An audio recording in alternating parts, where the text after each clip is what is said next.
भुवनेश्वर नयापल्ली इंद्रधनु market रे व्यवसायी मानक मध्य असंतोष वृद्धि पाइबार लगी। इंद्रधनु मार्केट क्षुद्र व्यवसायी संघर शताधिक बेपारी आज एकत्रित होई डीसीपी ऑफिस घेराव करछंती। सही मार्केट रे दलाल माने विभिन्न उपाय व्यवसायी मानक लुटिथिबा सेमाने अभियोग करछंती। पुलिस उपस्थित व्यवसायी मानकर पनीपरिया दलाल माने फिंगा फोपड़ा करबा सह असभ्य भाषा प्रयोग करछंती। ए बाबद व्यवसायी माने पुलिस द्वारस्थ होइथिले मध्य कौनसी सुफल आज जाए मिल पारि नाही। यार प्रतिवाद करी आज शताधिक व्यवसायी विभिन्न दाबी नहीं डीसीपी ऑफिस घेराव करछंती।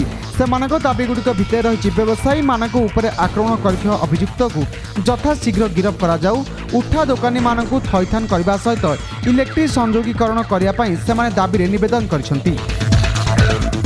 इंद्रधनु मार्केट रो टोटाल गोटे कमिटी हवा दरकार एवं जो माने सेठी अराजकता चलैचंती तांको चिन्हट करिकी तांको आईन अनुଯାयी कार्यानुष्ठान ग्रहण करवा दरकार एवं आमर पछके पूजा न हो किंतु व्यवसायी माने शांति श्रृंखलार सबुदिन पई जेमिति हैरान न होंतु एई व्यवस्थाटा डीसीपी करवा दरकार। एथि पई हमर एतिकी अनुरोध।